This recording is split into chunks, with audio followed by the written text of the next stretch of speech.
90% of good t-shirt construction happens right up here in the neck. Most shirts are assembled in a pretty standard way. The side and armhole seams get a 3 or 4 thread overlock, and the hems are stitched down with a double needle cover stitch. But that's as basic as you can get.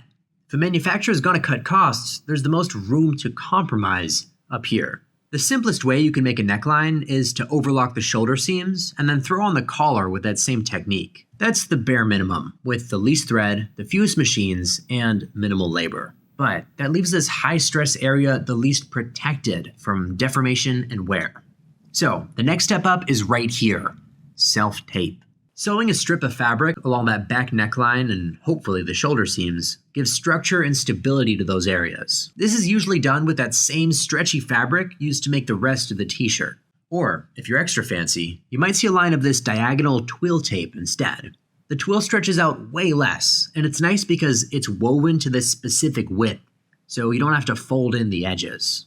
Now, even with this taping setup, the front neckline still has a protruding seam allowance that doesn't sit flat against your neck. So, the last thing you might see to indicate quality is a pass with a double needle cover stitch or single needle chain stitch. That keeps the neckline seam allowance down, which points the collar up to keep things in place. And you might also see that same technique on the armhole for the same reason. Of course, this doesn't cover fabric, thread, patterning, and all the things that make a shirt a shirt. But as far as construction goes, it's just business.